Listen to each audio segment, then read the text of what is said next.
Well, the 2019 National Greyhound Draft is upon us, and I'm joined here by George Farrugia. And Georgie, it's another exciting event for the industry.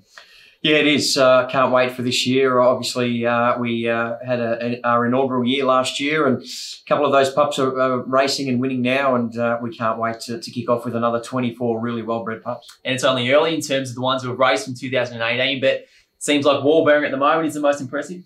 Yeah, so far we've got a couple that have broken pretty handily, but I think Wallbanger is certainly the one. He's a bit of a talent, and let's hope he can continue on.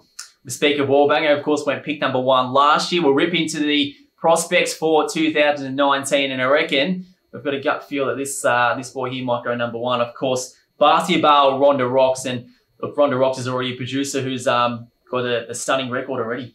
Yeah, look, I mean, Sanachi's been a terrific greyhound, and look, the whole litter, to be honest, Gwydion, Red Rocks and co, they're terrific dogs. We were lucky enough to get a Bale, Rhonda Rocks, and yeah, he's a beautiful big fawn dog, and yeah, I think he'll go up in the top couple for sure. Well, over the last couple of years, Fernando Bale, the sire, has taken the sire ranks by storm, and we move on to Fernando Bale, Time No Money. What can you tell us about this one? Yeah, Time No Money come from a really good family, one that's responsible for what we now know as the zipping dogs. Of course, the Hallinan family race with a lot of success with. She comes from a female that produced the likes of Tiempo De Niro, who was a very, very classy greyhound. I like, she's by Knocker Norris, and Knocker Norris females to Fernando Bale's thrown the likes of Poke the Bear. So I just like the pedigree of this, and we've got a boy and a girl, and they're lovely pups. Move on to Bella Infrared and Bella Shimmer. Now, Bella Shimmer is the type who I know pretty well, who raced well over 600 metres and lined up in a McKenna final, and Bella Infrared is a sire that's been pretty prominent in Australia. Yeah, look, we know the Shimmer line really well. I mean, with Shimmer Shine at the moment, and yeah, look, Bella Shimmer won a group race here at Sandown. She was a star. Bella Infrared's been a very good sire, not only here, but obviously in America before his untimely passing, and we're really confident with these pups as well. Bale, Mapunga Focus is the next litter we move on to. Of course, it's the one fawn female, and what can you tell us about Mapunga Focus? Well, any time we have a draft, if we can get anything by Barry Smith, the breeder in this draft, I mean, he's an absolute superstar breeder, and Mapunga Focus was a really strong female. She won over 700 here at Sandown, at the Meadows as well. She's a half-sister to the likes of Mapunga Blazer and co, and I just think with the cross of Bale, we're a chance.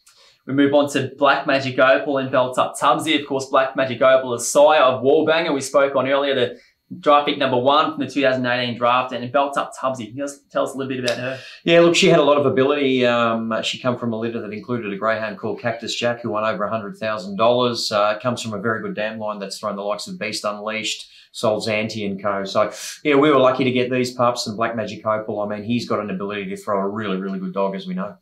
Fernando Bale and Rip and Rose is the one we move on to next, and 2 black males. And in terms of Rip and Rose, we know what Fernando Bale's produced at stud, but in terms of Rip and Rose, what's her career look like? Yeah, look, she made a Group 1 final. She had lots of ability. Her half-brother was No Donuts, of course, who was a very, very good dog, track record holder, dual Group 1 winner as well. So we were confident with these going to Fernando Bale. We were lucky enough to pick up 2 black boys, and they're getting reared well, and I think they'll go pretty high up in the draft too. Fernando Bale and Flash Right, the next litter we move on to, of course, 2 males here, and Flash Right, she's had a big year, having produced a Group 1 winner. Yeah, we were lucky enough to get these pups after she produced that Group 1 winner. Of course, she come from a very good litter, a Bale litter that were fantastic. Some very, very good greyhounds, including one called Fuelish. So the litter was good, but I think she's excelled as a producer more than anything. And yeah, look, her first litter, the Magic Sprite, there was 4 of them in the litter. They all won races. We got 2 beautiful dogs, a fawn and a black. So yeah, fingers crossed for those too. Fabregas and Van Nan. Now, Van Nan's one who was very versatile as well.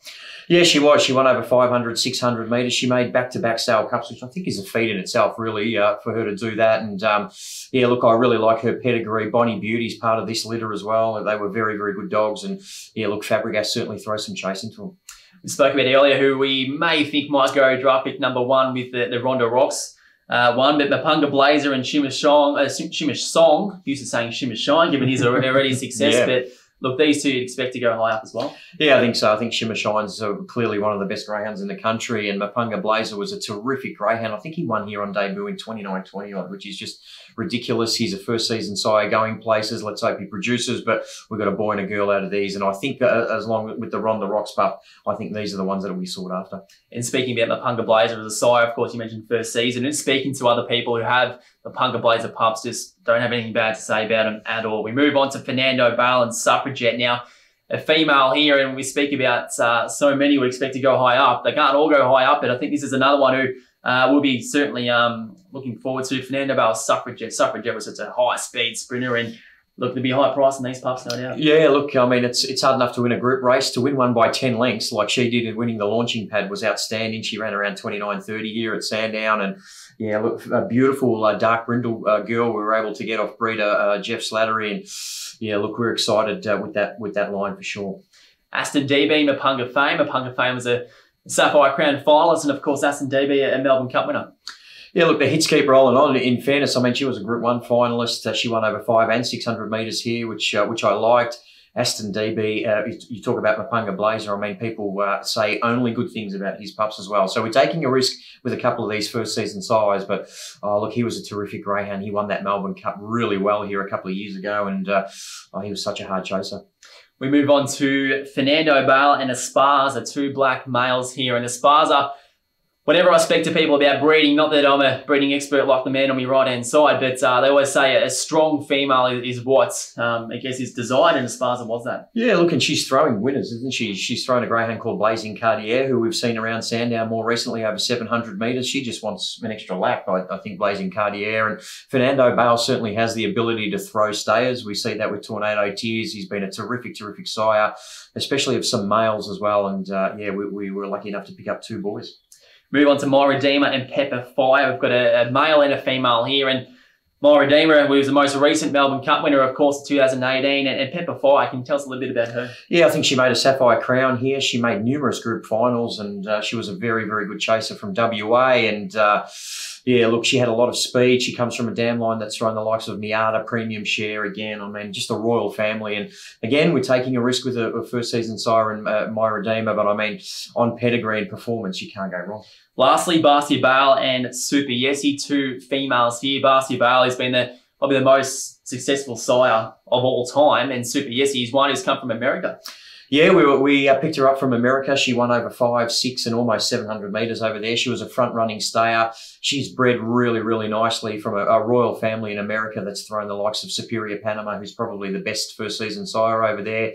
And I just think the cross with Barcia Bale works. I mean, we've seen that with some American females in the past that have done really well. So we want them to get out and go and run 600 metres, these 2 girls, and we hope that can happen. Well, there's all the bloodlines around the 2019 National Greyhound Draft prospects. And Georgie, we speak about the draft and what it's done from 2018, bringing a lot more people into the sport. And in 2019, it's just as good of an opportunity to get involved again. Yeah, look, it's been a pleasure buying all these pups. I mean, they're all really well bred. Now we rely on a little bit of luck, which is always handy. But yeah, I'll be really interested to see where they all go in the draft. But I don't think there's a bad pup among them. Of course, the National Greyhound Draft, Sunday, November 17. It'll be live on 7 May from 10 a.m. and we'll see you there.